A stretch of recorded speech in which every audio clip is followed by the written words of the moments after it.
Hello and welcome to the Monday Agenda. The Monday Agenda today celebrates the relationship between Tanzania and the United Kingdom, and with me at the studio is Her Excellency Sarah Cooke, who is the High Commissioner for the British High Commission here in Tanzania.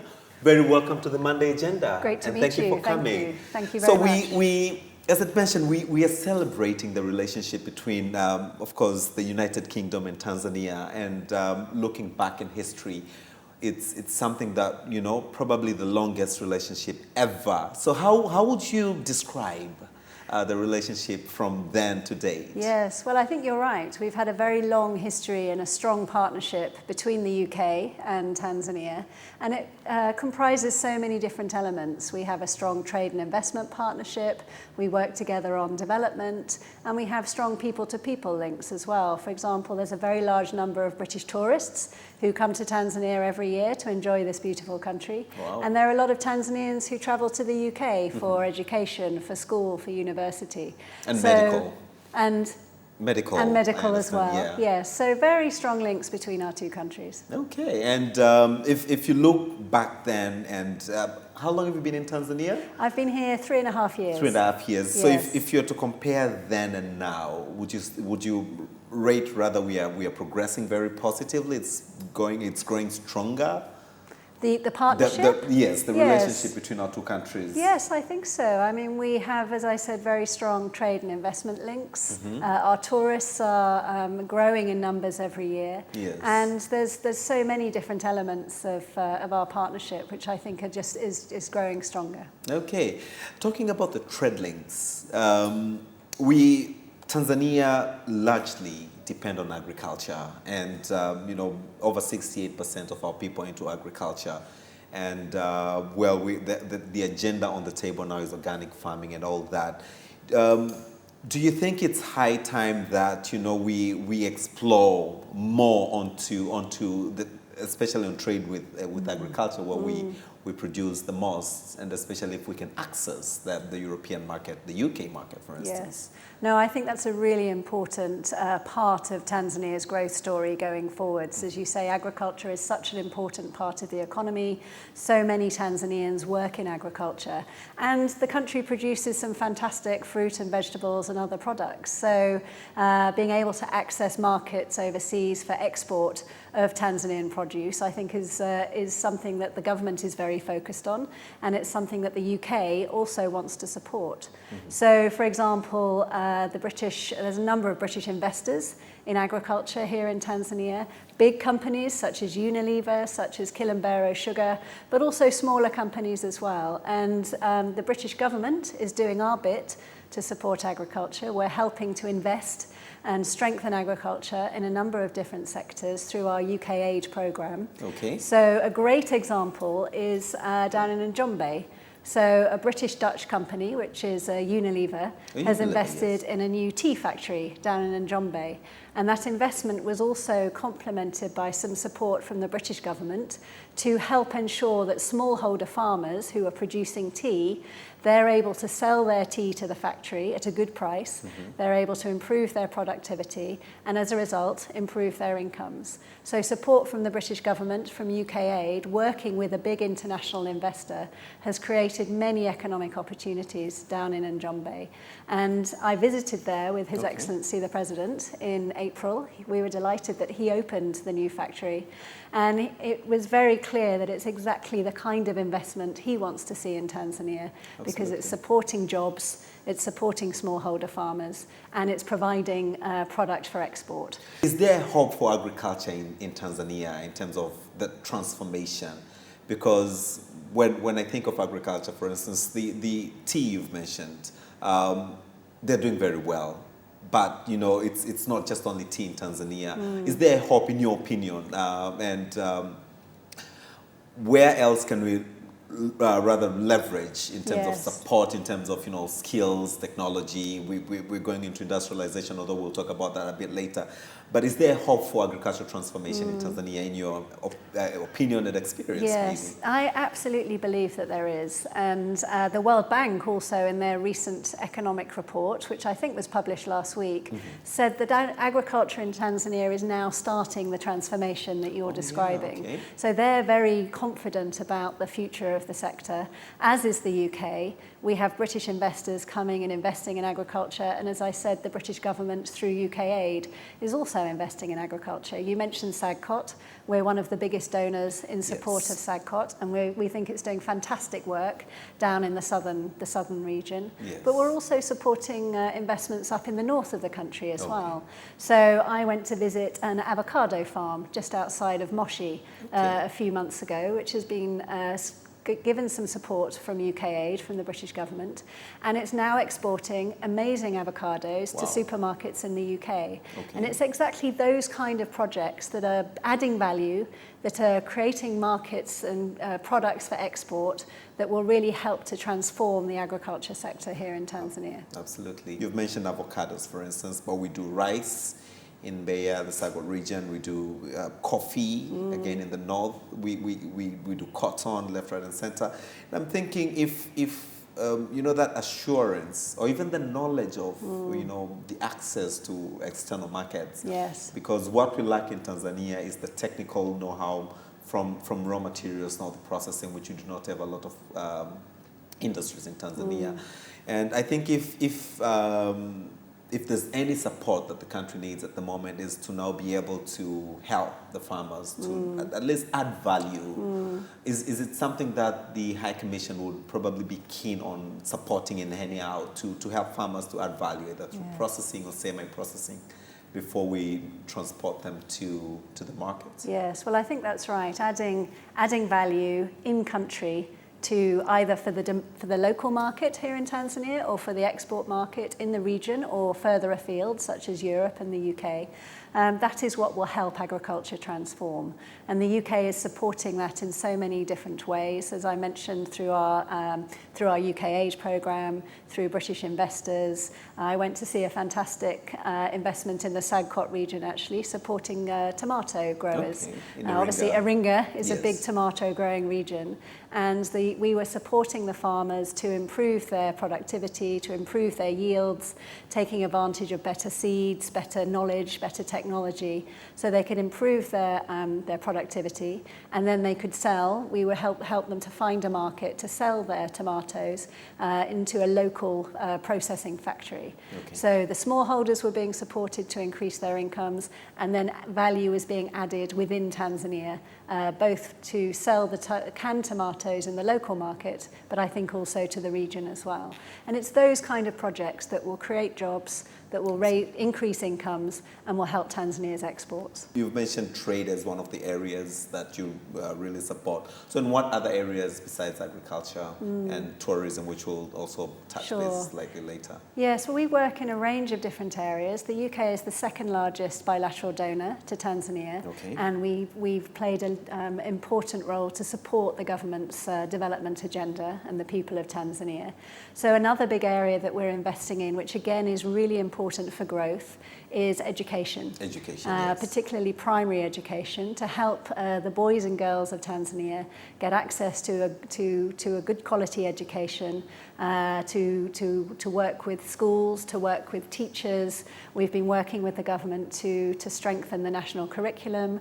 We've been training teachers, we've been training head teachers, all to help improve the quality of the education that the boys and girls of Tanzania will receive, so they're well equipped to move on to the next phase. Okay, and how do you see that? Is it coming up very well? I think we've made some fantastic progress, actually. Good. Yes, I mean, access to education is increasing. More and more boys and girls in particular, which is fantastic, are going to school.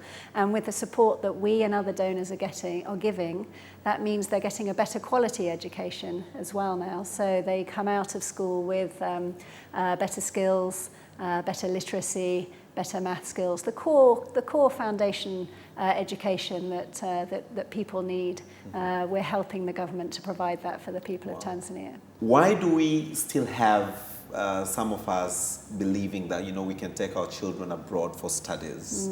Why is it that we can't, you know, sort of like learn how they conduct and drive the education agenda and have it adopted in the country so that, we improve access. Yes, it's moving on very well, but the mere fact that, I'll tell you something interesting from the report. They said a primary 7 student cannot read a primary 2 textbook. Right. So it kept me wondering, like, what more? Because what more ought to be done? And now that we celebrate the relationship between our two countries, maybe you can share your experience that the education sector ought to do more onto, I don't know, this based on your experience, based on your, you've. From the UK, how do we have best education in the UK that we could sort of like adopt in Tanzania? Yes, well, I think it's the kind of things that we're doing, and it takes time. You're not going to improve things overnight. Absolutely. So first is important that the boys and girls can access school, and that has really made a significant improvement over the last few years. So now the challenge is the quality of the education that they're receiving. And I think some of the work that we've been supporting the government to take forward on the national curriculum, for example. We've taken best practice learning from the UK, but also from other countries around the world, how to create a good, strong core national curriculum to enable the boys and girls, the students, to get the basic skills that they need. So that takes time to implement. But also working with parents to demonstrate the importance of a good education. So some of the work I went to visit a project that the UK is supporting with Haki Elimu up in Arusha a few weeks ago. And they are working with the parents so they understand what they should be expecting in terms of their children's education, but also working with community groups who are going in and reviewing the standards and the quality that the school is delivering and giving ideas and recommendations as to what improvements could be made, but very much in a supportive way. And it was those kind of initiatives, I think, that over the long term will really help to raise standards and raise performance. We look so much forward to that. I hope that long time is pretty soon. The fifth government under His Excellency John Pombe Joseph Magufuli is looking on to the transformation of our economy from whichever level to a middle level income through industrialization. Yes. How does your presence as the High Commissioner support or facilitate actualization of that vision? Yes.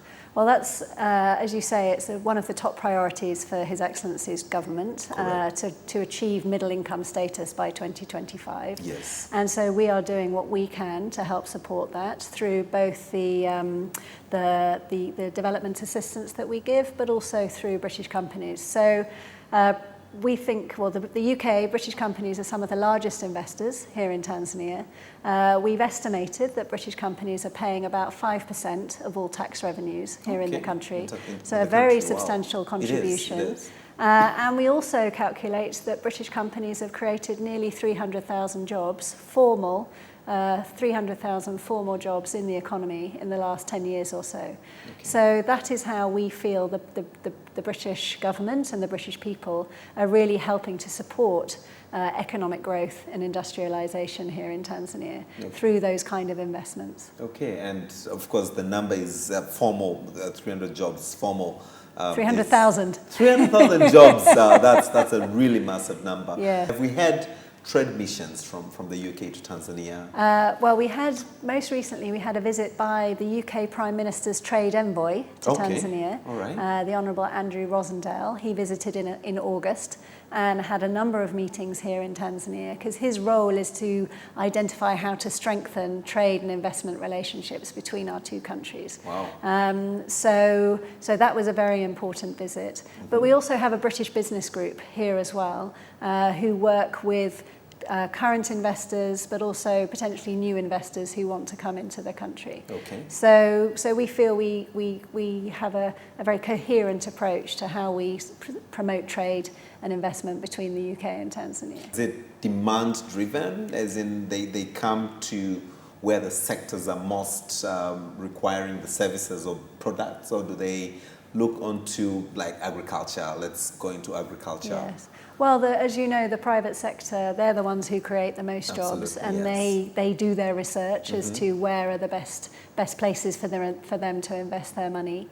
And we've got British investors across a whole range of different sectors here in Tanzania, from financial services, telecommunications, tourism, agriculture, manufacturing. And so we work with the companies who are working here already or who want to come and invest here, and we help give them information and support. Okay. And are they happy so far?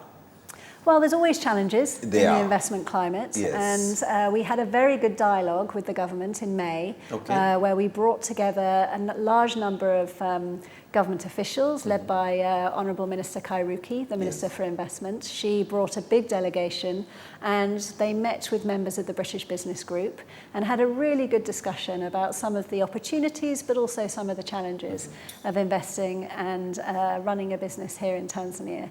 And we saw that as a really positive step, to have that good dialogue with the private sector, understand some of the challenges and work together to find solutions to them. Okay, that's powerful.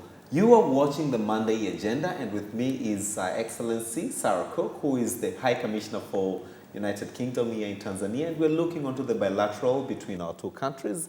And actually, the best lesson that we can learn, as we are all aware that, you know, UK is advanced in, you name, agricultural sector, in technology, in education, in medical, and we see how Tanzania can tap onto this wealthy knowledge and expertise and adopt it in our country. And just to take you back, last year we had a very high profile visit. We did.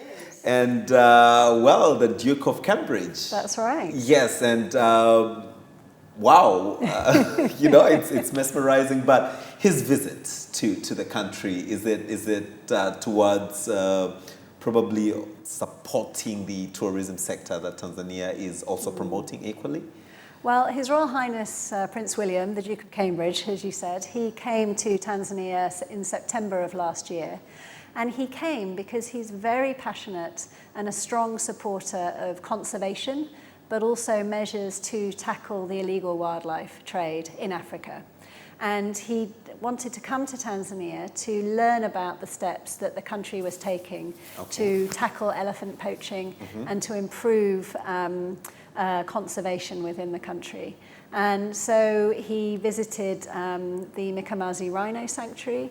He met the College of Wildlife Management up in Moshi, and he also spent time with people who are working on tackling the illegal wildlife trade and also improving conservation in the country.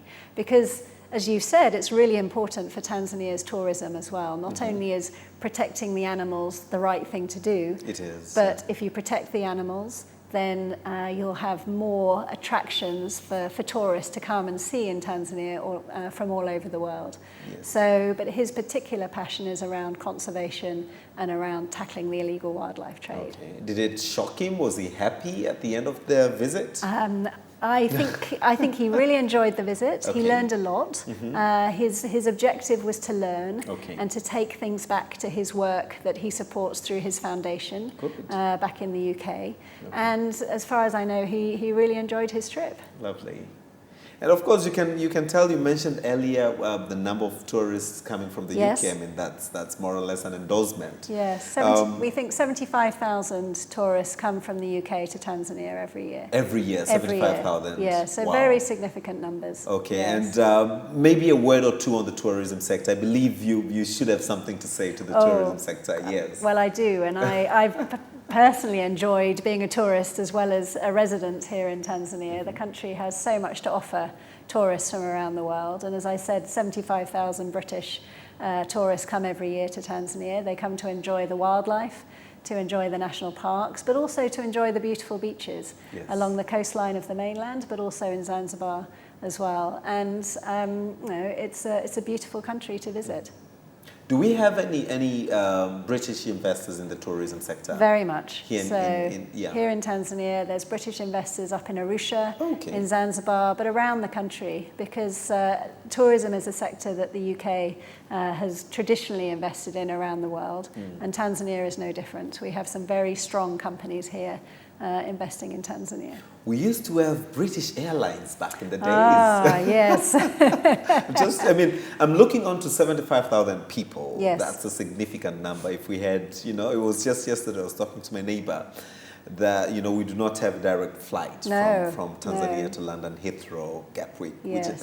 Yes. So, is this going to come back? Well, I hope so. And given the growing strength of Air Tanzania, I know when our trade envoy visited earlier on in the year, he met with representatives from Air Tanzania because I know that they've expressed an interest in flying to London. Correct. And obviously, if we can help facilitate those linkages, then we'd be very happy to do so. Because, as you say, it'll make it much easier for even more tourists to come to the country. And business and trade and all that. Yes. Does the High Commission have any specific programs targeting youth, women in Tanzania? Youth and women, yes, we do. Okay, yes. These are? Investing in both young people and also in women, we see as a really important part of our development assistance. Because if you can't have true economic and you can't have true development if you're not investing in half of your population. Absolutely. In the women. And I heard a good phrase or a good story a few months ago, which was, if you invest in the woman, you're investing in the whole family. Okay. And so a lot of what we do is very much focused on ensuring that women and girls benefit from UK aid and have choice and opportunities to live the lives that they want to live. Okay. So a good example is the support that we give to girls' education. Okay. I mentioned our support more generally to primary education, but a big part of that is to support girls to access school, but also to maintain 12 years of schooling from primary to secondary. Okay. And because if a girl has a good education, then that sets a really strong foundation for her future family. So a great example of what we're doing, we've been supporting girls to make the transition from primary school to secondary school. Because as you know, it can be quite a challenge, and often girls drop out at the end of their primary education and don't go on to secondary school. So part of the work that we've been doing is to support girls to stay on and to help them to get their secondary education as well. How have you been doing that exactly? Because education is more or less a bottleneck. The more you advance further, the fewer numbers go up. Yes. So how have you been breaking this bottleneck? Well, it's been working with local partners and working with them so they can talk to the families, demonstrate the importance of continued education. It's been tackling things such as child marriage as well. So there's a range of different things that you can do to help girls make that transition from primary to secondary school. And another area we also focus on is how to keep them safe. Because often girls are very vulnerable when they're walking to school, for example, or trying to walk home. So another area of work that we've focused on is keeping girls safe during their education. Okay, and that's with you've been extending that through working with local partners. So a great example I saw a few weeks ago when I was up in Arusha. I visited a school which actually had more girl students than boy students, which I thought was fantastic to see. But a very simple intervention, a very simple activity had really made the difference to them, and that was creating a borehole. Okay. So the local partner that we were working with had invested in a borehole within the secondary school. And because of that, the girls who were staying at the accommodation at the school didn't have to go and search for water every day. So that freed up more time for their studies, and so they could do better in class. But it also helped keep them safe because they weren't having to walk on their own to go and collect water. So sometimes it's very simple, very straightforward things that can have a really big difference. Absolutely. I mean, you've just reminded me, I think it's actually been a problem or a challenge for the longest time where children used to either walk distances to fetch water for school. Yes. Any contribution in the health sector by the... We don't do a lot in the health sector, and that is because we work to coordinate the development assistance that we give with other countries. So we focus on education in particular, and there are other donors who do a lot of work on health issues. But one area we do work on is nutrition. and helping to ensure that the first 1,000 days of a child's life they get a good nutrition. Okay. Because if they have a good diet during the first 1,000 days, that sets them up for life. Absolutely. So that's an area that we focused on, again, working with local partners. And through our programs that are funded back home in the UK, we also are a big supporter of the work to tackle malaria as well. There's a global fund that the UK is one of the biggest supporters of to tackle malaria.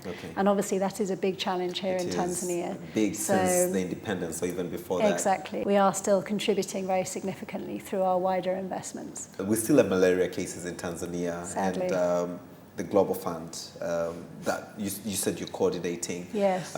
Is it not high time that we look onto probably things on research on how to end malaria rather than looking onto the prevention? And that's something that the UK government and many other countries are supporting, absolutely, to how to find that cure. I know that there's vaccinations that are being developed, for example, to help vaccinate against malaria. Is the research that's being done to see whether that is possible. And again, the Global Fund is leading the way in trying to find these new innovative approaches to tackle what is a very difficult problem in Tanzania, but in many countries around the world. In many countries, yes. But lives are still being lost exactly. of malaria. Exactly. Yeah. So I'm hoping. I wouldn't rather say resources are directed towards a very good use, because I know they are. We were talking about pesticides, for instance, and fertilizers. How the chemicals we eat in food, and little or none is actually directed towards research. So I'm thinking probably it's high time that we really focus on. But there's some excellent examples of good research here in Tanzania. So down Ifakara, that's doing some world-leading research. There's also a research facility up in Mwanza that I visited recently, which also has academics and researchers from the London School of Tropical Hygiene and Medicine.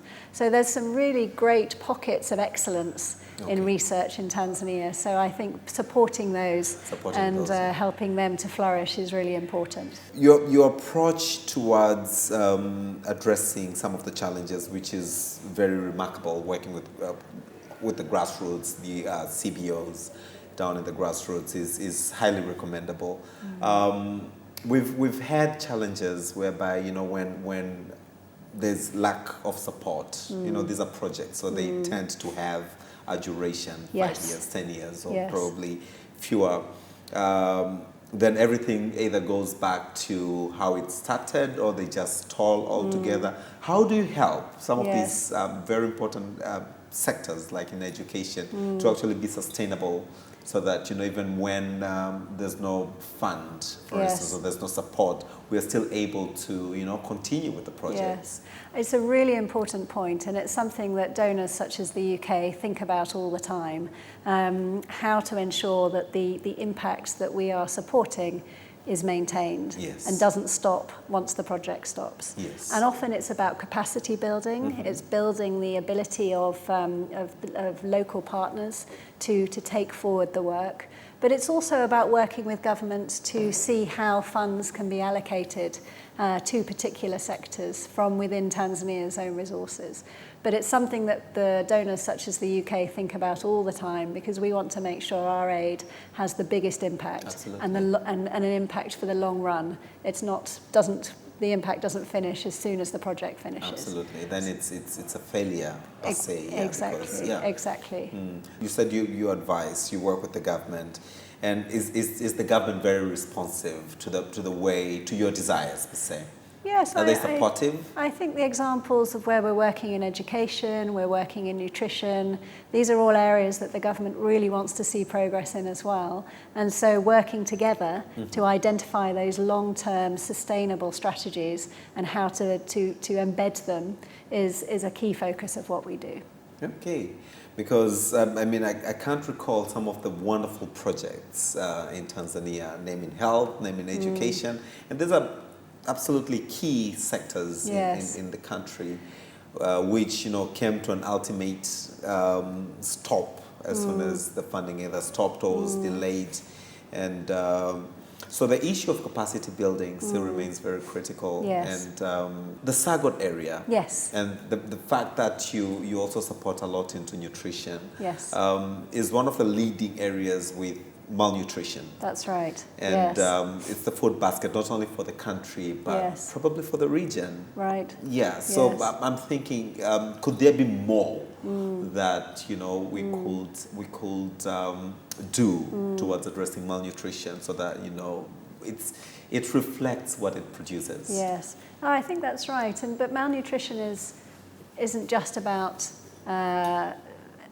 ability to access food. It's all I think about... Unilever, you mentioned, is the global chair for malnutrition control. Yes, something. yes, that's right. Yes, so Unilever has always played a very important role internationally to tackle big development challenges. But nutrition, I think, is a really important issue, as I said, because if you can get a child's diet right from the very start of their life, then it sets them up for life. And if you can focus on education, that's really important, educating parents as to what a healthy, nutritious diet looks like. So a few weeks ago when I was in Iringa, I went to see a UK aid-supported nutrition program, which is being implemented by UNICEF and some other local partners. Okay. And we went to a village, and they were having a nutrition day. Okay. And basically all the villagers were coming together to have their children weighed and measured, okay. to see whether they were healthy. Healthy, yes. But they were also being educated on what a nutritious diet looks like and how to get the mix of different food groups into their diet, fruit, vegetables, protein, etc. But it was being done in a really fun way. The community was coming together for the day and having fun. Okay. So they were having fun, but they were also learning at the same time. And for me, that was a great example of how to convey information in an easily accessible way, and that people will take away and remember after they've left the village day. Okay, and in your opinion, I think the gap is not from where the information is disseminated. Is there a follow-up mechanism to know if they actually adhere to the lessons? Yes, yes. So they reach out. As part of the project that we support, there are outreach workers who go and visit the communities regularly, give them advice, do the same kind of activities, weighing and measuring the children regularly, and just giving advice to the parents as to how best to ensure that they have a healthy diet. Okay. But you're right, you can't just do it once. You have to keep the conversation and the information flowing. And so that's why these very intensive outreach programs are really important as well. And you mentioned Iringa. Yes. Are you doing them across the country we or are, in specific yes. zones? Yes, so I don't think we're in every region in the country, but the project has been working in a number of regions across Tanzania, because there's lots of learning as well that you can take from working in one area that might also be applicable to another region as well. Absolutely. So ensuring that learning happens is also really important. Okay. Let's look onto the trade. I really wish that, as we support the fifth regime, that we step onto the right footing in the sense that we tap onto the technical skills. You've not, the education that you said you support is more, if I got it correctly from the beginning, is more onto the primary level? Yes. So you've not gotten onto the tertiary level, No. technical skills, which I think also poses a gap in Tanzania? No, you're right. And having a well-skilled workforce is really important for long-term job creation and for economic growth. The UK government, through our programs here in Tanzania, doesn't directly support tertiary education because we focus in other sectors. But what we do have, and this goes back to the people-to-people links we were talking about at the very start, we do have a scholarship program. Okay. So the British government provides scholarships for Tanzanian students to go to the UK to study either for a master's degree or for a PhD. And as part of that, we require that they come home and that they use their skills and their newly found knowledge back here in Tanzania, because that's really important for us. We like to help them get access to a good education, but we also want them to return home. Absolutely. And ensure that the country gets the benefit of that education as well. Absolutely. Very important. And how is that so far? It's great. Yeah. How many people We've had, do we have in a well, year? this year we've had a record number of students going to Tanzania under the scholarships. Okay. But we also, as you know, have a large number of Tanzanian students going to the UK to study under their own means. Okay. But record number of students. And what I was really pleased about this year is we had more women students than men. And that's the first as well. Okay. And all going to do fantastic studies in a whole range of different areas and different degrees, and all of which will be really valuable when they return to Tanzania to help them contribute to Tanzania's future prosperity. Okay. So how does one qualify? How do we get the opportunity to, Yes. and how do you select the candidates? Yes. Because I'm sure It's very competitive. it is it must be competitive. Yes. Yes, absolutely. So every year we run an application round. It opens in August and okay. closes in November. Okay. And there's obviously an application that the candidates have to fill in, and they also have to meet an English language requirement as well, because obviously they'll be studying English. So they're asked to pass an English exam as well. Okay. So once the application deadline closes in November, and as I say, it's a very competitive process. Our team in the High Commission works with colleagues in London to go through all of the applications to identify a short list of candidates who we then interview. Okay. And those who do well in their interview are offered a scholarship. Oh, wonderful. So it's a full scholarship, of course. Yes, that's right. Okay. Yes. So it's a very valuable scholarship, I think, and that's why it's so competitive. Absolutely. No, they have to be. Absolutely. Otherwise, if they're just open scholarships, then everyone would apply, and then Yes. they'll probably see less value onto them. Yes. But again, on the same, are these scholarships opportunity, for me, I would rather call them opportunities, market-driven? Market in the sense that, we are deriving the economy towards middle income. So are they general scholarships? So if I want to do law, I also qualify to apply, It's any topic, any subject. So if the candidate is accepted into a British university for a master's or for a PhD, and then they are successful in their application for the scholarship, then they will be funded. And as I said, it's a range of different subjects, from law, from engineering, from marketing, so a whole range of different subjects that will make a strong contribution when they return home. Would you also have a record of how many British citizens who've come to Tanzania either for education purposes in our universities? Well, we have strong partnerships between Tanzanian universities and British universities for research purposes, and we talked about earlier. And there's a number of British universities that send students out to Tanzania as part of their research programs, and again, across the country, in a whole range of different subjects and areas. And it's something I'm particularly excited about, actually, making those links between British and Tanzanian institutions. Yes, I actually came across one. I think I was in Arusha over the weekend, and the Institute of Accountants in Arusha, I think, works with one of the universities. Right. Yes. Yes, and they announced a very interesting course. A friend of mine was like, "Yeah, I want to do this course." It's like, wow, this is very good. We are drawing almost close to the end of the program. Probably, if you have anything to say to Tanzanians who are watching the Monday agenda. Well, asanteni sana. I've really enjoyed our discussion.